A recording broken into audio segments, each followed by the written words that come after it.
আজি মই এতিয়া আমাৰ ইণ্টিগ্ৰেটেড ডিচি অফিচটো চাবলৈ আহিছোঁ আৰু আমাৰ লক্ষ্য হ'ল যে 15 আগষ্টৰ ফ্লেগ হোইষ্ট ডিচি অফিচৰ ফ্লেগ হোইষ্ট এই নতুন ডিচি অফিচত হ'ব লাগে আৰু সেই লক্ষ্য আগত ৰাখিয়ে মই কণ্ট্ৰেক্টৰ আৰু ইঞ্জিনিয়াৰসকলক নিৰ্দেশনা দিছোঁ যে জুলাই মাহৰ ভিতৰত যাতে 100% কাম কমপ্লিট কৰি বিল্ডিংটো হেণ্ডঅভাৰ কৰিব পাৰে আৰু তাৰ পৰা শিফটিং কৰি আমি 15 আগষ্টৰ আগত এই কাৰ্যালয়টো ব্যৱহাৰ কৰিব পাৰোঁ।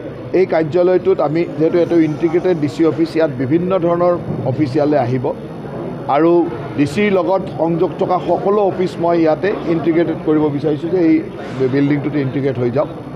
তেনেকৈ আমি প্লেন এটা ৰাখিছোঁ আৰু যিখিনি কাৰ্যালয় এতিয়াও নলবাৰীৰ বিভিন্ন ঠাইত ভাড়াঘৰত আছে সেই গোটেইখিনি কাৰ্যালয় আগৰ যিটো ডিচি অফিচ আছিল তালৈকে লৈ যাম আৰু কিছু কাৰ্যালয় ইয়ালৈ আহিব, যাতে কোনো কাৰ্যালয় নলবাৰী ডিষ্ট্ৰিক্টৰ ভাড়াঘৰত থাকিব নালাগে, চৰকাৰৰ নিজৰ অফিচলৈ যাওক আৰু নতুন ডিচি অফিচটো হোৱাৰ লগে লগে পুৰণা ডিচি অফিচটোৰ যিটো ব্যৱহাৰযোগ্য ডিচি অফিচৰ যিখিনি অঞ্চল আছে সেইটো যদি আমি ব্যৱহাৰ কৰোঁ মোটামুটিকৈ আমি গোটেইখিনি কৰিব পাৰিম।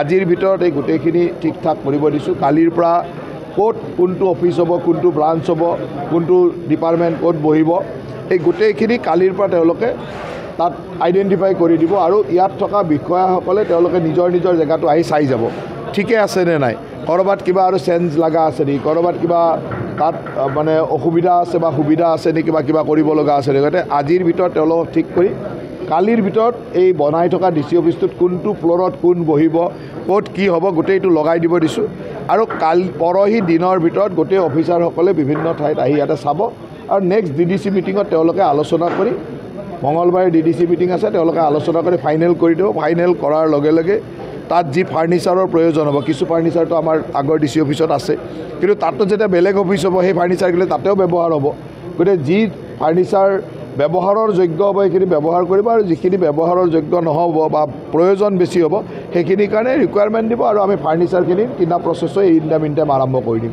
আমাৰ লক্ষ্য হ'ল যে আগষ্ট মাহত আমি যেনেকৈ নহওক ডিচি অফিচটো আৰম্ভ কৰিব লাগে।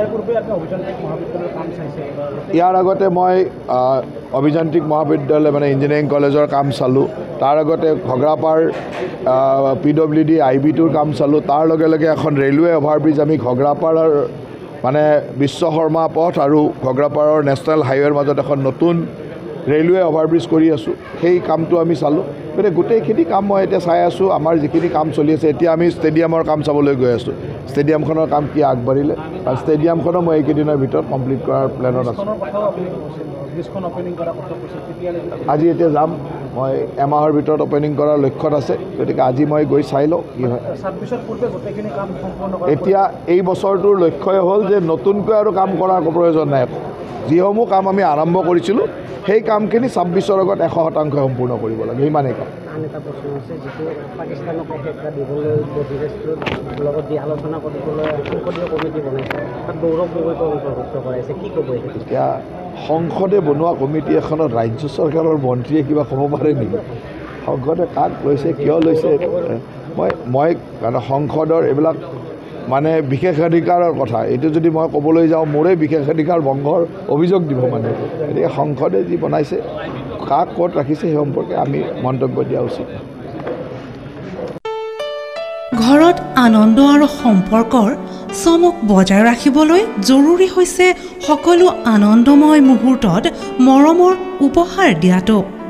সেইবাবে মধুশ্ৰী জুৱেলাৰ্ছে আনিছে সকলো ৰঙীন ক্ষণৰ বাবে বিশেষ গহনা।